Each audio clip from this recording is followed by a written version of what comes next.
Good afternoon and welcome everyone to our fourth Profile Raising Cafe and our storytelling session. I'm Thea Healy, Head of Profile and Campaigns team here at RCOT. I'm joined by Samantha Bandak, our Press and Media Lead, and C. Ford, our CEO. And we're absolutely delighted to have Michael Rosen, author and OT advocate, here with us today to talk about the art of storytelling. I don't know about you, but I've loved stories all my life. I got lost in stories, starting with bedtime stories to hiding under my duvet, reading Lorna Doone, dreaming of Exmoor and John Ridd. Stories have inspired me. I remember being a child listening to my uncle talk about his travels through India. And many, many years later, finding myself in India reading Shantaram, a book about somebody else's travels through India. Stories help me at work. I share them now about the power of occupational therapy. We all tell stories every day. We share our personal experiences or use examples to explain something or bring it to life. Stories have the power to engage us on an emotional level, help us to connect with our own experiences and other people's experiences. They can also help us make sense of complex ideas and information. But most importantly, stories have the power to inspire us, to challenge us, and to encourage us to see things from a new perspective. As occupational therapists, you all have so many, many amazing stories to tell. Stories that will help us raise the profile and increase the understanding of occupational therapy. Stories that show the impact of your work, how you help people to overcome challenges, and by doing so, make a difference to the quality of their life. Stories about service improvements for example, from how you've helped to reduce waiting lists. And we'll talk more about all of this later. But first, we're going to hear about storytelling from an expert and explore how we can use it to build a greater understanding of occupational therapy. Before I hand over to Steve, you'll see a poll question pop up in the chat any minute now. If you could answer that, that would be great. And we'll ask you the same question again at the end of the session. Over to you, Steve. Brilliant. Thank you so much indeed, Thea. And actually, that was a fantastic example, I think, of telling story with emotion and building connection. And so fantastic. And that poll came up, and I've lost my notes on my screen. So here we go. Yes. So hi everybody. I'm Steve. I'm Chief Exec at RCOT. I'm really delighted to welcome Michael Rosen to our cafe today. I guess Michael needs no introduction. He's been part of our lives, our family's lives. He is, of course, an acclaimed children's author, poet, and former children's laureate. In 2020, Michael became very ill with COVID-19, spent over 40 days in an induced coma. When he woke up, he'd lost a lot of muscle strength, couldn't walk or even feed himself. So it was occupational therapists as part of a broader multidisciplinary rehabilitation team that helped him to recover at St Pancras Rehabilitation Unit in London. They helped him to learn to walk and to do everything else again. So now Michael talks about how important rehabilitation is. He shares his story to help people understand the amazing work of occupational therapists and how help people regain independence after illness or injury. So today Michael's here to share some of his story and how we can all share and help us to think about how we can all share our own stories to help promote the life-changing power of occupational therapy. So thank you so much, Michael, for being with us today. Thanks for having me. Thank you very much. I suppose the first question really, and very powerful story that you've got about your recovery from COVID. Why did you decide to share your personal experience? One answer to that is I don't really have an alternative. That's to say, I've been writing almost every day voluntarily since I was about 16. So if something happens to me, I tend to try and write it down. If something big and difficult happens, I sometimes find I can't. So when my son died in 1999, to start off with, I couldn't write about it. And it was only through reading a poem by Raymond Carver about, as it happens, something seemingly quite trivial, getting locked out of his own office, that I suddenly found a voice in which I could write about traumatic and big things. So when it came to COVID, so you have it described indeed that I couldn't stand up actually, let alone walk. But something else was going on, which I didn't even know at the time, was my brain was completely fuddled. And whether that was because of COVID or because of having been in a coma for 40 days or so, or in intensive care, a bit longer, 48 days. But so I was confused. So what was happening really was that things were coming to me in little bursts and then they would disappear. So part of wanting to tell the story was trying to catch up with the stuff that people had told me that I didn't understand. So, and people would say things to me, I really didn't know what they meant. So if somebody said to me, "You were intubated," I thought they were mispronouncing incubated. So I thought, quite seriously, I just thought they meant I'd been kept warm because I felt so cold because my blood pressure was low. And so I thought, oh, well, that's, someone's pronouncing it in a different way. I'm always interested in that. Or if somebody said to me even, "You were ventilated," I actually thought that meant that the windows were open. They were making sure, because when I got ill with COVID, I kept saying to my wife, "Can you open the window? I'm not getting enough air." So I thought, well, that was nice. They ventilated me. I had no idea it meant sticking tubes down my throat and pumping air into me. So part of the business of writing was to make it clear for me what had happened. Another one was people coming to my bedside and saying, "You were very poorly." And I think I've said that to my own children when they've had a cold.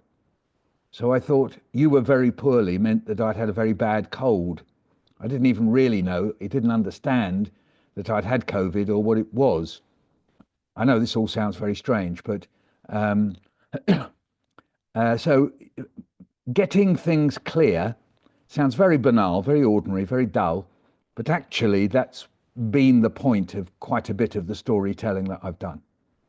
Yeah, no, that's really powerful. And so when you tell your own story, do you kind of approach that in a similar way to when you're writing fiction and approaching storytelling perhaps in a slightly different way? Is it the same?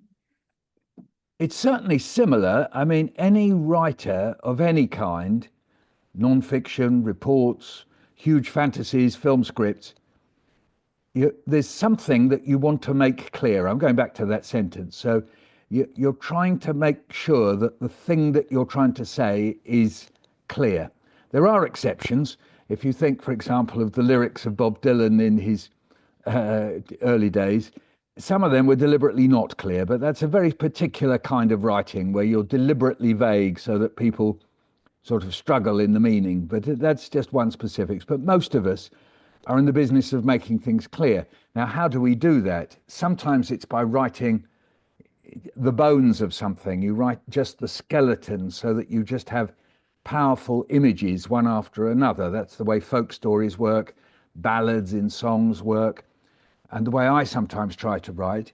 And then there's another kind of writing that tries to sort of is much more emotive and paints quite lush pictures. Quite often we call that figurative language. Love is like a river. Suddenly you're thinking of rivers and not love or somebody kissing you or something. Love is like a river, and the song is even called The Rose.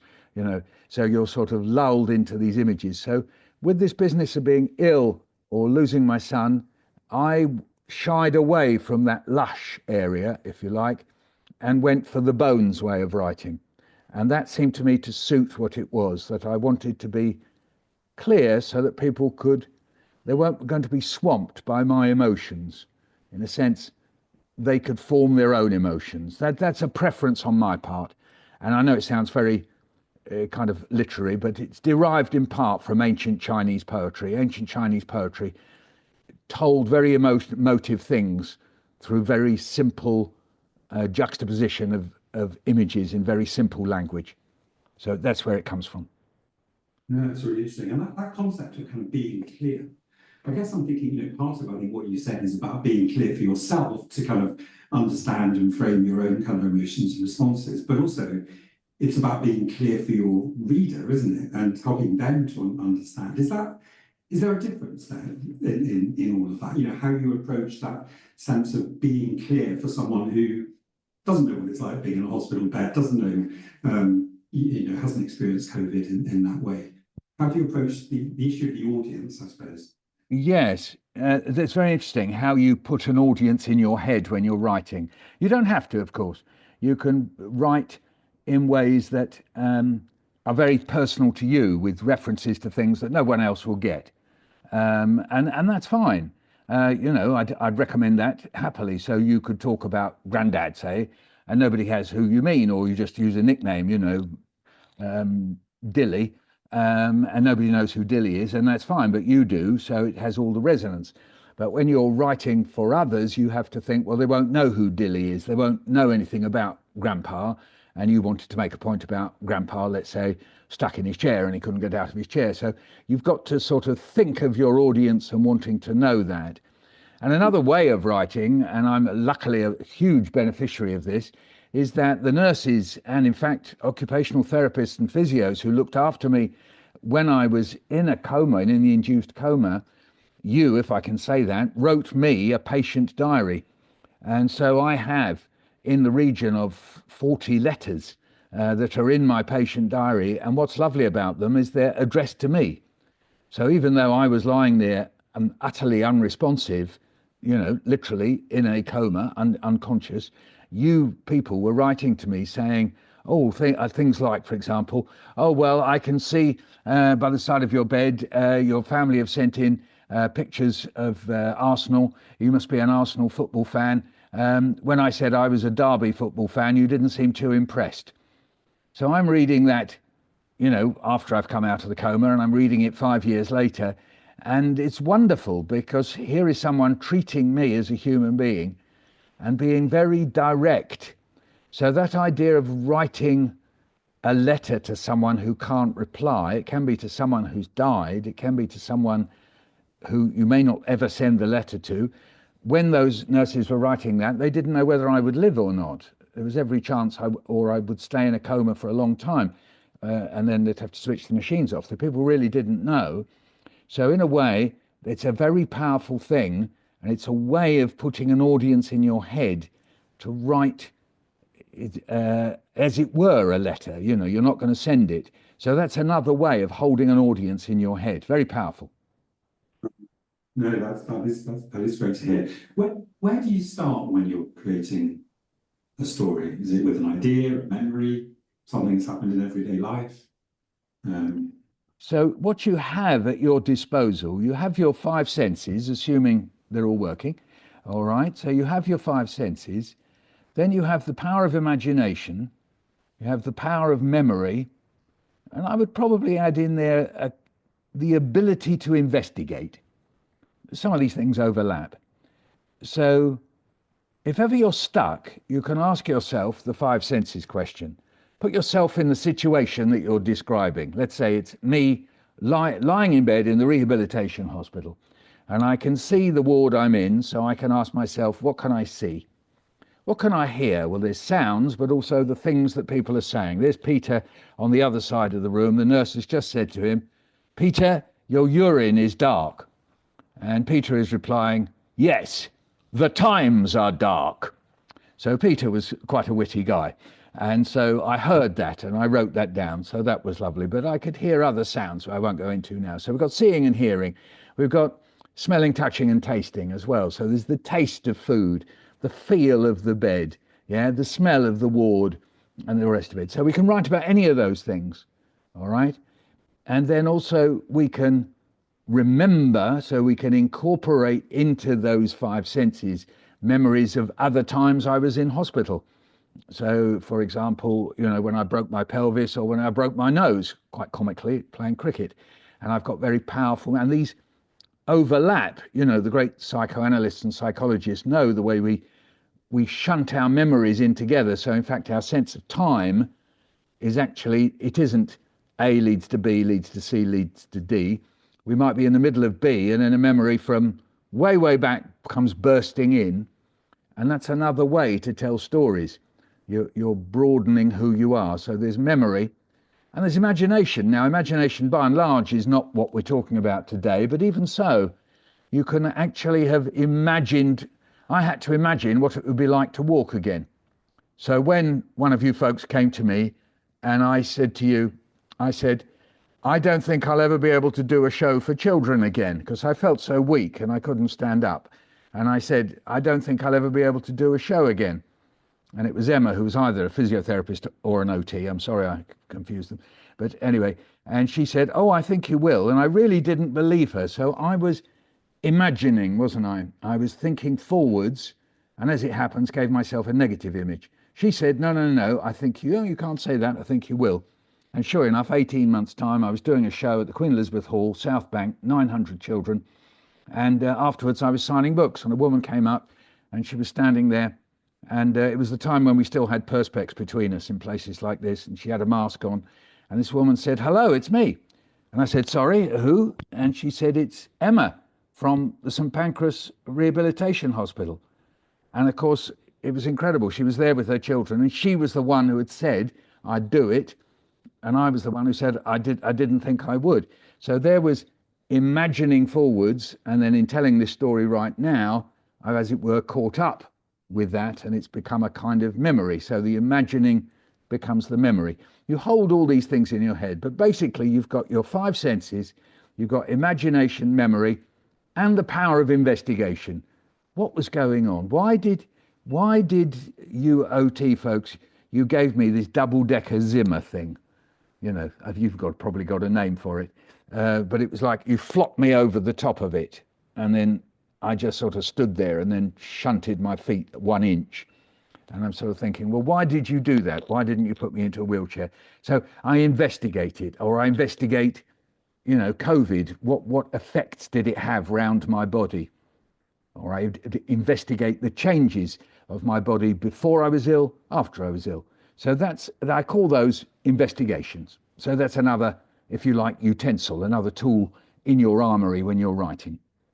Yeah, fantastic. No, that's great. And we've had a question that's been submitted saying, how do you decide what to disclose about your life in your stories and what to keep for yourself? What do you feel are the risks of self disclosure? And just while Michael's thinking about that, just to say, if other people want to submit questions, please do. I usually feel quite happy about disclosing anything that feels to do with me.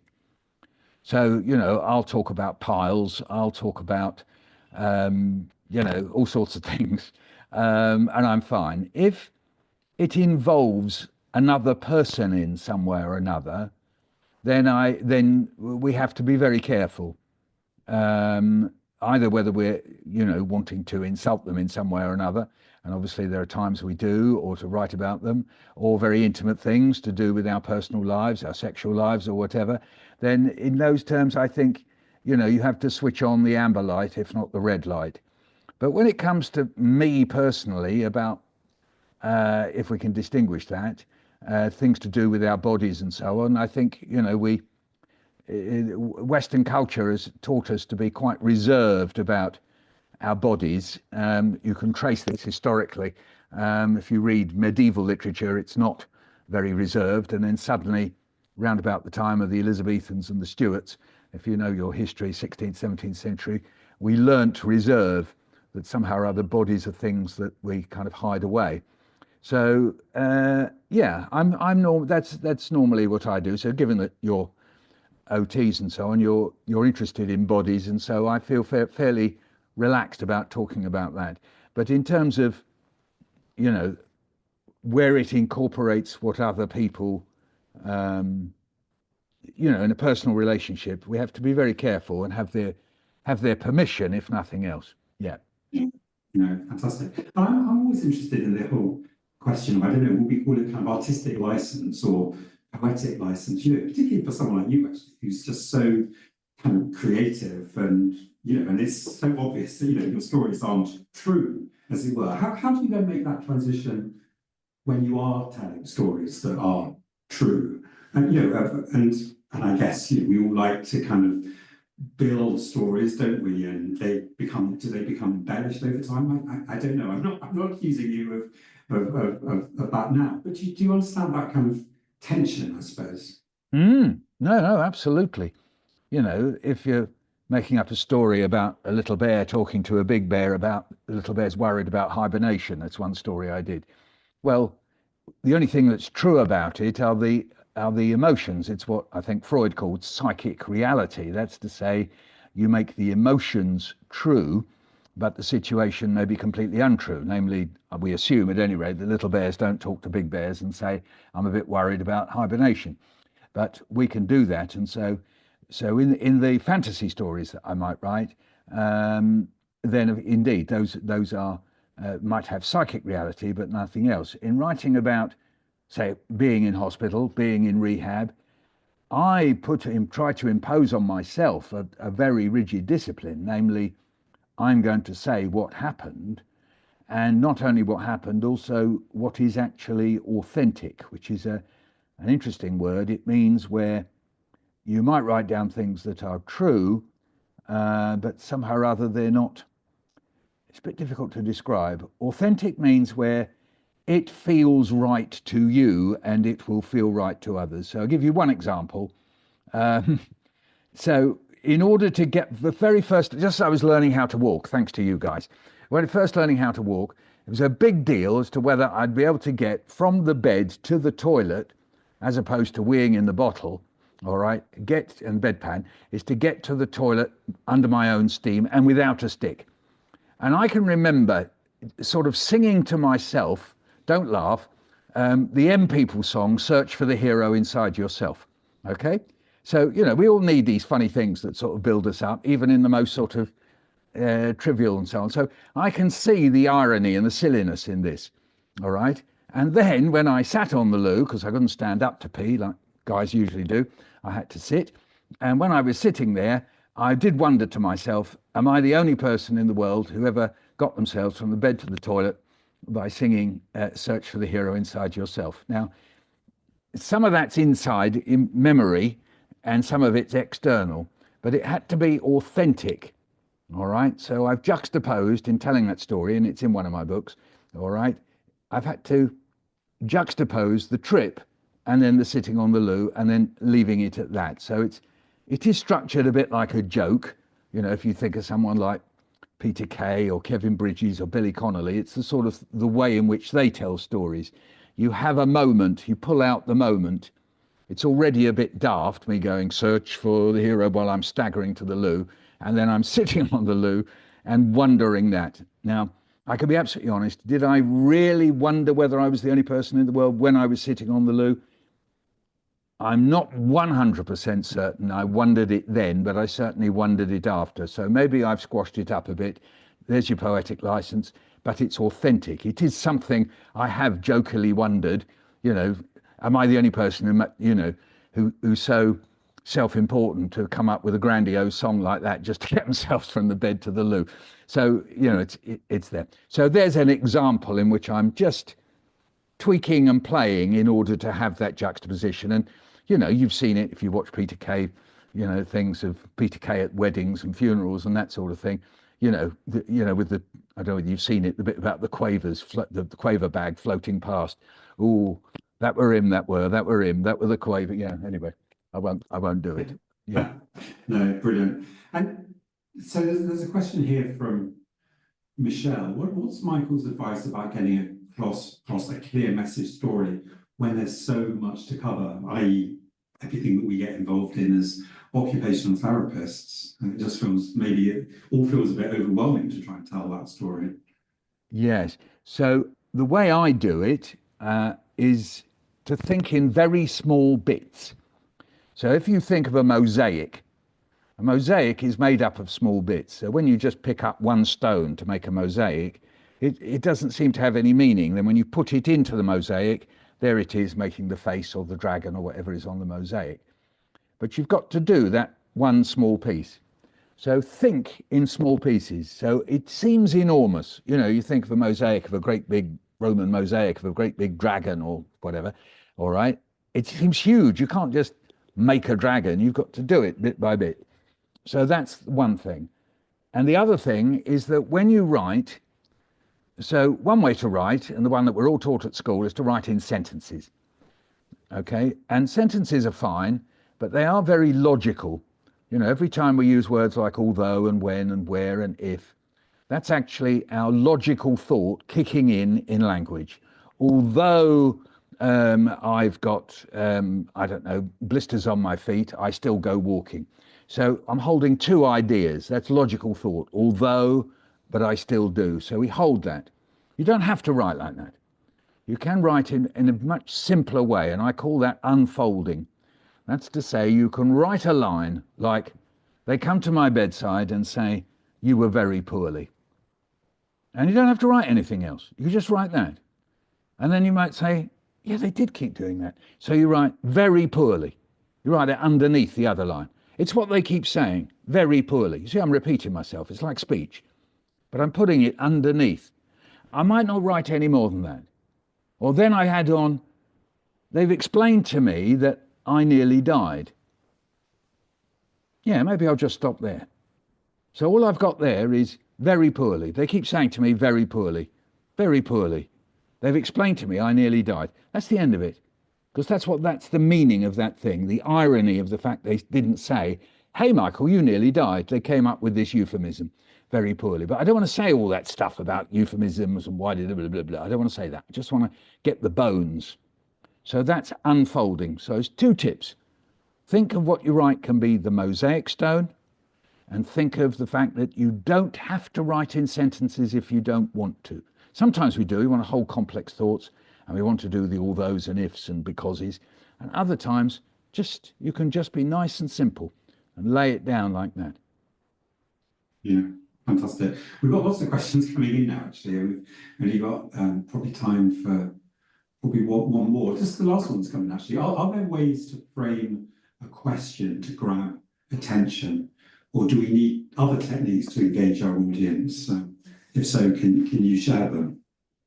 You have touched on one of the great themes of all writing and advice on writing, and if you want to give it a little cliched name, it's called reveal conceal.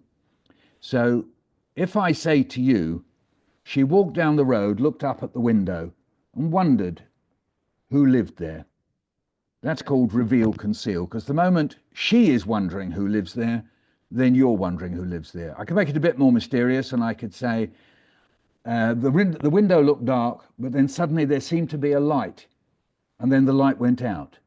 She walked on. Well, blimey, now you really want to know. What did the light come on or off? And was it in her imagination or otherwise? So this basically is the device of reveal conceal, and there are hundreds of ways to do reveal conceal, and you've just, the person who asked me the question, you just did one, which is the question. And you can even load a question in a variety of ways. She wondered, why am I doing this? All right, so that's like kind of what's called direct, all right? Or you can say, she wondered why she was doing this. That's called indirect. And sometimes in some writing, you can find, famously in Jane Austen, but also in somebody like Virginia Woolf, all right, you can find there isn't even the she wondered bit. So you can just have a question that suddenly appears in the story, and you're not quite sure who's asking the question, whether it's the narrator or the character. And of course, that could be with you in your work, that you could be telling a story about what's going on. Suddenly a question, as you've just suggested, lands out, and we're not quite sure whether it's your question, the patient's question, or indeed the consultant who was walking past. It can just float there in the air. And so that style of writing is called reveal conceal. We're much more used to it in film, because in film you think of the first 20 minutes in most films, or a lot of films, we have no idea what's going on. Say 5 minutes anyway. And it's all reveal conceal. Something's being revealed, but you don't actually know why they're doing it.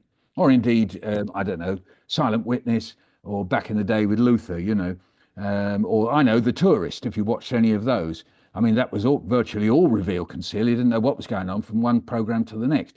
Well, you can do that in your writing. You have to be a bit careful with your writing, because I guess some of the time you want to be saying, this happened.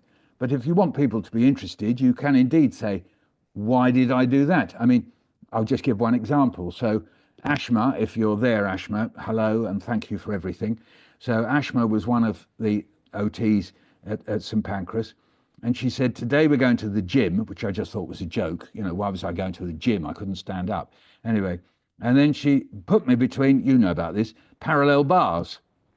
Okay, and of course I only know parallel bars from watching, you know, Russian gymnasts. And I thought, this is a laugh, you know, go parallel bars. And so she asked me to hold, you know, all this. I'm holding the parallel bars, and then she gave me a balloon. And she said, kick the balloon. Now, of course, you know, when I tell this to people who aren't occupational therapists, they laugh. You know, what are you doing kicking a balloon? But of course, it was a huge effort for me to kick a balloon. I had to use my 2 holding points with my arms, you know, this, hands and on the other leg, and then try and kick the balloon. You know, it felt almost impossible to do. But of course, while I was doing it, I was asking questions. Why is Ashma asking me to do this?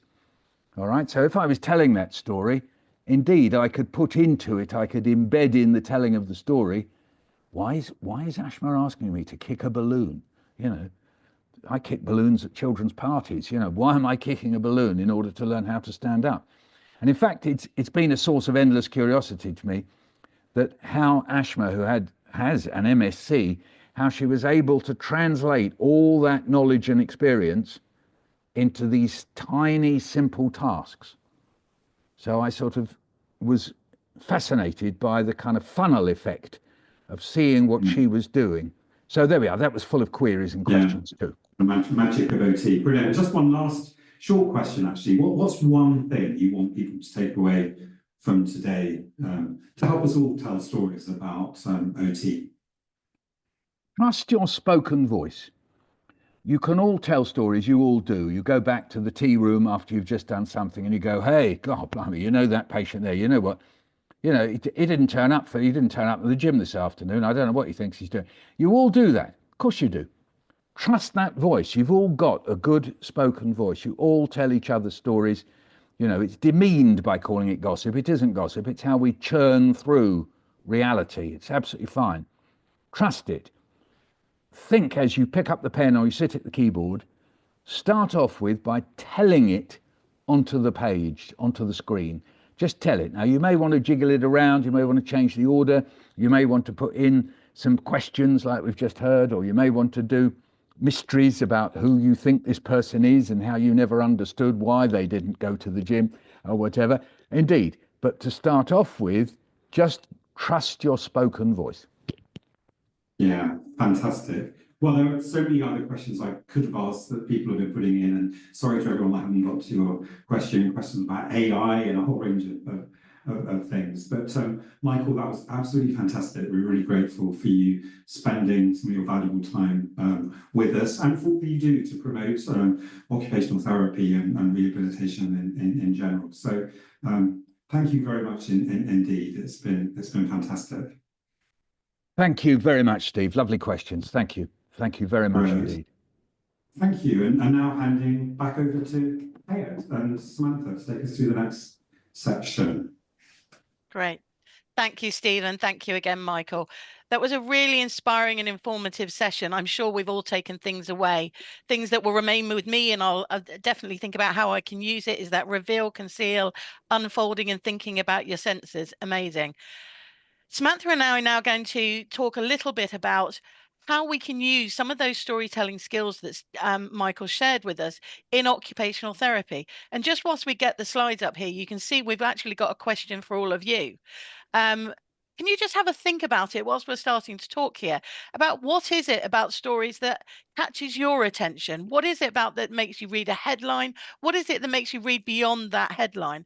And share some of the things that you love and that grabs your attention about stories in the chat. I'm now going to hand over to Samantha to talk through a few slides, and then we'll do this session as a bit of a double act. Thank you. Just bringing up the next slide. So you can see here that we've got some examples. You might not realize, but all of us use stories every day in our life. Even if you're telling someone about how your day was at the end of the day and talking to them about what you did at work, that's a type of story. So we're going to spend a bit of time just talking about the types of stories that you might want to use and how you can use them, and why storytelling is so important for occupational therapists to help raise the profile of occupational therapy. So we've got a few examples here from social media. Most of them are videos, but you don't have to do videos. You can do written story on social media as well. For social media, one of the key things is having some kind of image, because that's really what helps grab attention. And then here we've got some examples from media outlets. You can see that we've got one there from Sky News, which an OT who was in touch with us secured herself after having had a chat with us. And I think she got coverage in her local media and possibly BBC as well about her therapy garden in Homerton. The others are from local media. That's potentially a bit more realistic for most of us. But the key thing here with all of these stories that have got media coverage is, as Michael mentioned, they focus on people, they focus on real stories, and they often bring out emotions. They use imagery either through actual pictures or through the language that they use, and to help you bring an image to your mind. So that's one of the really important things to bear in mind throughout this. And while it's great to get media coverage or do brilliant social media posts that lots of people pick up on, that's not necessarily realistic for all of us, and that's not necessarily what we would be expecting all of you to do. Obviously, if you want to, that's great, but there are so many other ways that you can use stories as well. Even if it's just talking to colleagues that you work with who might not know much about occupational therapy, might not know how they can work with you, that's one really simple way that you can use stories, and you use all the same techniques that we've been talking about throughout this whole session, even if you're just chatting to people.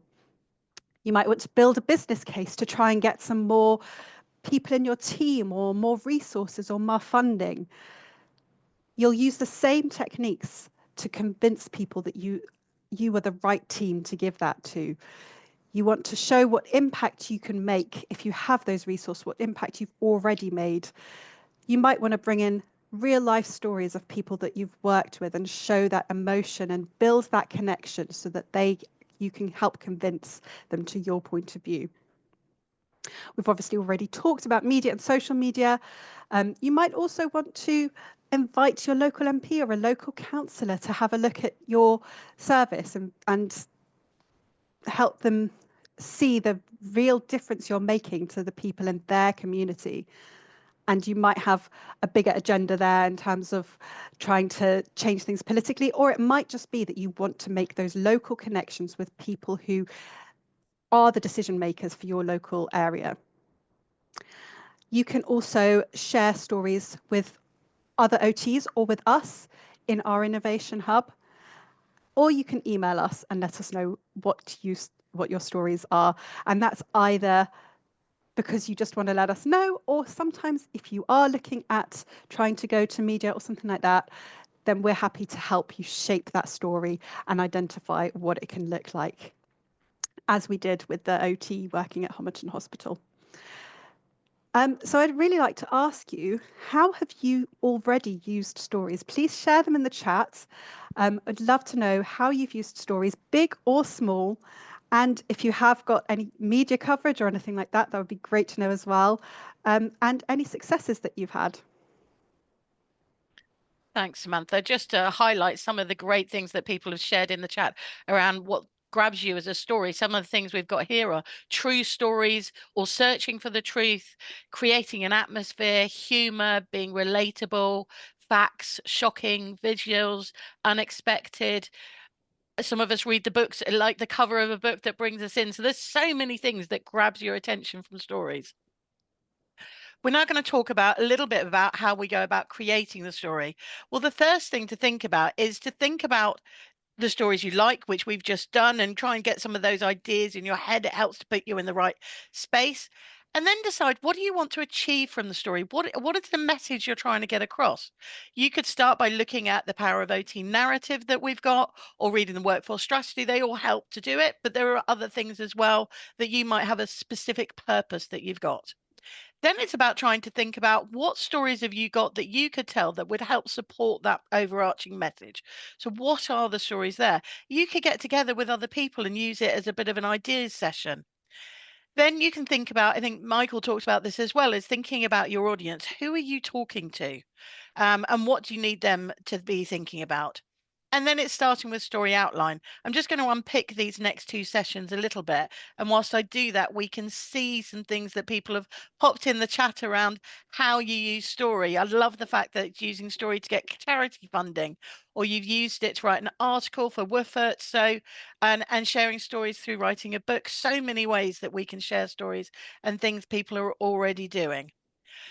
So what you can see here is just coming back to the audience that I talked about. And in our profile raising toolkit, you've got what we call the think, feel, do matrix.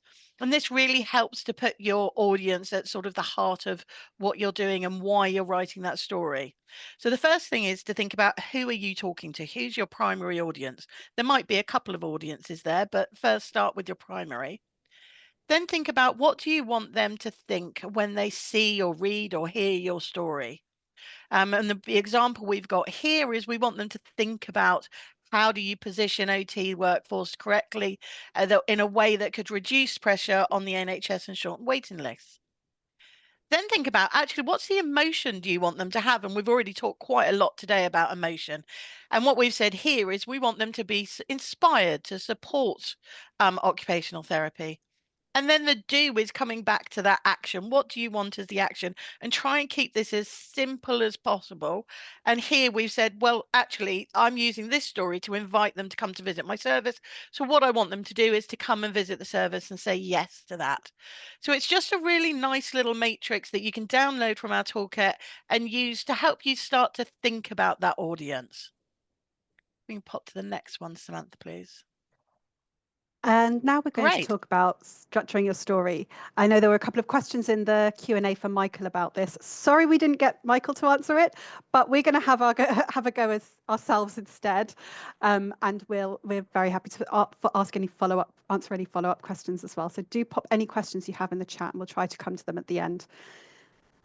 When you're structuring your story, this may sound really obvious, but you always need a beginning, a middle, and an end.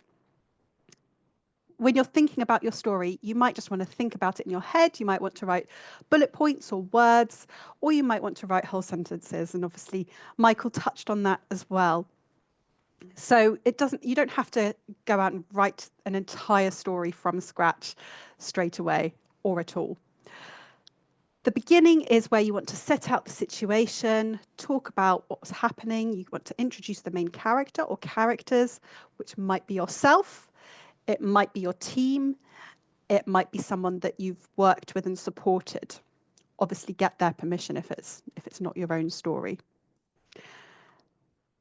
Explain the challenge or challenges that's needed to be solved.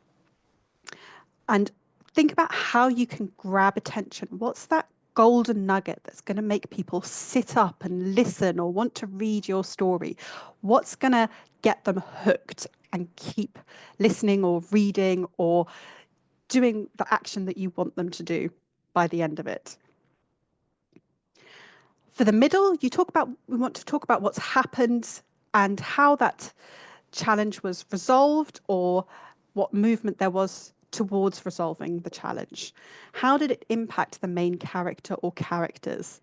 What else does your reader really need to know about that situation? What do you want to make them feel, and how are you going to do that? And if you can, paint a picture in their mind, as Michael was touching on.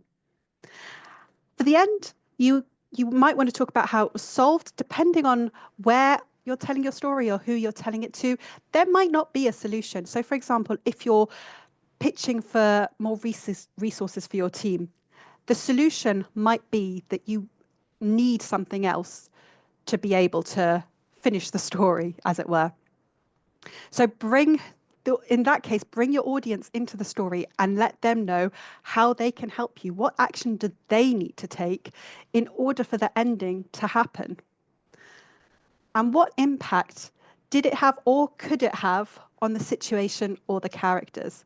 And in some situations or some versions of stories, again, depending on who you're talking to or where you're telling your story, you might want to mix these up a bit. You don't necessarily want to start with the beginning. Sometimes it might make sense to start with the end and then kind of go backwards and talk about how you got there. So you don't have to be rigid within storytelling, but you do have to make sure you have those certain elements within it. We've got some tips for writing your story here. Again, some of these are very similar to what Michael said, kind of reassuring, but sorry if we're going over old ground a little bit. But yeah, start with bullet pointing your ideas and then fill in the gaps. You can do that in your head, you can write it down, you can just use words, or if you prefer to do full sentences, you can do it like that. Think about if there's any data or evidence to support your story. You definitely want to have those real life stories and that emotional connection and making it feel real to people. But sometimes it also helps to have some facts and figures to back that up and make it a stronger story and make people really realize what the impact could be or what the impact is of whatever you're telling the story about. Don't assume people have the same knowledge as you do. Even other healthcare professionals might not know what you know. Even other OTs might not know what you know. So always take it back to basics. Keep it simple. Use simple language. Use conversational language when you can. And avoid jargon, abbreviations, or acronyms. Don't assume that people know what things are. I think the only acronym we tend to use is NHS. Otherwise, spell it out. And keep it short when you can. People are more likely to stay until the end and to keep listening or reading or wanting to know what's coming next. A couple of last things to think about. Get approval. If you haven't, if you're not telling your own story, please do ask the person that of the story you're telling. For example, if it's someone who you've supported, if it's okay to share their story and where it's okay to share their story. You don't want to share anyone else's story without having their approval first. And if you have one, it's usually a good idea to talk with your communications team. They might be able to help you with some of this, especially if you do want to do something like going to the media or sharing on social media. They can be a really good place to start and give you some good support. So I don't think we've got time to share this today, unfortunately, but hopefully you've already seen the video that we made with Melanie Reid, a journalist who a Times journalist who had an accident about 15 years ago and had to, similar to Michael, relearn how to do things. She's in a wheelchair now, but when she first woke up, she couldn't even lift her hand up.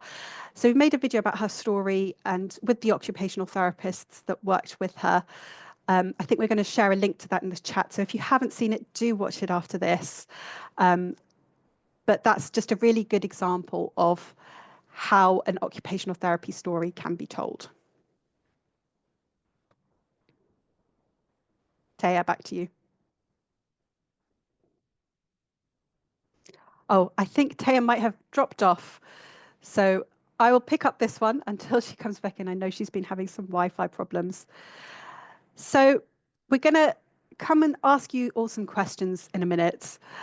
But just to wrap up, find someone you can work with. So that might be someone in your team, or it might be someone you've supported. Once you've thought about who your audience is and what you want to achieve, what the purpose of telling your story is, make sure that you find the right person that can help you achieve that purpose. And find a story that will help you do that. Oh, Taya's back. So Thea, do you want to take over on this? Yeah, back on this thank slide. you. I got about halfway through. That's brilliant. I appreciate you stepping in there. So just as Samantha's saying, it's about deciding what you want to achieve, finding the story that helps you to do that, and then thinking about how you want to share that. And we talked about some of those examples at the beginning. You don't have to reduce yourself to one. You could go through a variety of different ways. And of course, we've shared in the chat our toolbox that's there to help you both in writing your story and in different ways that you can share it. We've got more of these profile raising cafes coming up. So do come along to those and share your story with us. We're here to help you both think about ideas and also share ideas. You can get in touch with us through hello@RCOT, and we're very happy to try and help you, because we too want to share all these fantastic stories about occupational therapy. So I think that's coming to the end of our session. I can't see any questions for us in the chat, but I think I lost some of that when we finished, when I got kicked out from my lovely Wi-Fi. So Steve, I think over to you, because that's everything from us. Fantastic, thank you, Thea and Samantha. That was great. Actually, I was just thinking as we were talking, really, how occupational therapy is the specialty, the discipline that I guess has the most stories if we think about any other health and social care professionals, because of the kind of involvement that you have in people's lives, because of the impact that you see, because of the way that society, media love hearing stories like Michael's about how people kind of recover and people's kind of, you know, courage and determination and all of that. So yes, of course we need the data, of course we need the evidence, that's really vital. But actually, you know, as a profession, I think we are just awash with fantastic stories, and hopefully today has just been helpful, I guess, in helping us to kind of liberate some of those and start to tell them and to get OT better known and understood. So just changing the subject, really, I just wanted to kind of give people an advance warning of some quite big changes that will be happening over the next few months. So in spring, we're launching a whole range of new member benefits and improved digital services. So a new friendly website, much easier to find information resources that you need. The launch of our RCOT communities, our online community engagement platform, where we want everybody to be able to network and share knowledge and just build that kind of collective resource across occupational therapy. Single secure login to all of our RCOT digital services, so that's your CPD portfolio, digital library, and the communities. And it has an enhanced online member account. We're really determined to kind of personalize what we provide to each of our members according to your own kind of preferences, interests, stage of career, etc. So having this sort of online member account enables us to do that. And then this single point of contact for all your queries, making sure that we are kind of much more responsive when people have questions. And yeah, as it says in that blue box, that's all included in your RCOT membership. So I think that brings this session to an end. Thank you for joining. Thank you, Thea and Samantha and everyone behind the scenes who kind of made this happen. Do talk to our comms team. Do talk to you know, Samantha in particular, if you've got any kind of media stories that you want some help with. Samantha's got great expertise in this space to help us amplify our voice. So yeah, I think that's it. Thank you so much for your engagement, involvement in the session, and have a good rest of the day. Brilliant. Thanks, Steve, and thanks everybody else.